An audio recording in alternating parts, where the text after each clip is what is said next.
मक्का defence agreement में पहले ही पाकिस्तान ने ओपन कर दिया था दरवाज़ा कि सभी मुस्लिम देश कोई भी आना चाहे इसमें जुड़ सकता है।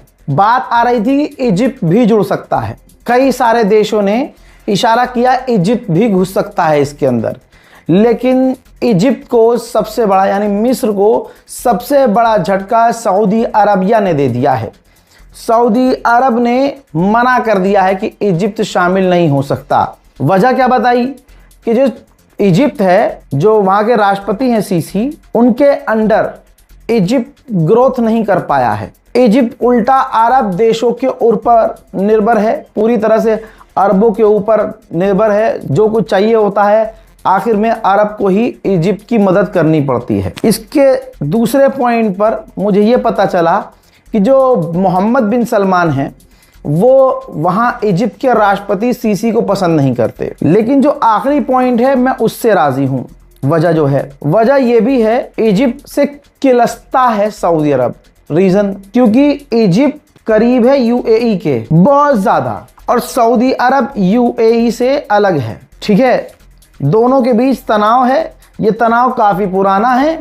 अगर आप मुझे सुनते हैं तो आपको पता है वजह क्या है। मैं उस वजह पे जाऊंगा तो आधे घंटे की वही वजह हो जाएगी। बहरहाल, लेकिन सऊदी अरब ने, जो उनके ऑफिशियल्स हैं, उन्होंने कहा है कि इजिप्ट शामिल हो सकता है मक्का एग्रीमेंट में, लेकिन उससे पहले इजिप्ट को अपनी हालत सुधारनी होगी। वो हालत चाहे गरीबी हो, चाहे वहाँ की सरकार हो, क्या हो, कुछ भी हो सकता है। बहरहाल, टांग अड़ाई है सऊदी अरब ने, इजिप्ट को झटका दिया है कि मक्का डिफेंस एग्रीमेंट में आप शामिल नहीं हो सकते। उधर हुथीज का मामला है, क्योंकि आप मिडिल ईस्ट स्पेशल रिपोर्ट देख रहे हैं तो हुथीज का ये मामला है। आपने नोटिस किया होगा ईरान के तरीके से, बिल्कुल ईरान के स्टाइल में हुथीज सऊदी अरब पर सटीक हमले कर रहा है। वो 15-20 मिसाइलें ईरान की तरह, जो पहले ईरान दागता था वैसे वो भी नहीं दाग रहा है। वो भी एक मिसाइल दागता है, एक ड्रोन दागता है, सटीक हमला होता है। सऊदी अरब के डिफेंस सिस्टम उसको रोक नहीं पाते हैं।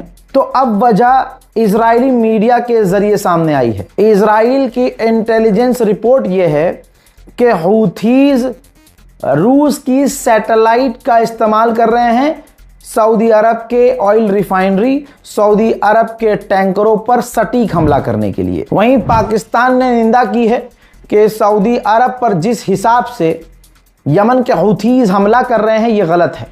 पाकिस्तान पहली बार मिडिल ईस्ट में पूरी तरह से घुस चुका है और सऊदी अरब के समर्थन में पाकिस्तान को बयान देना पड़ेगा।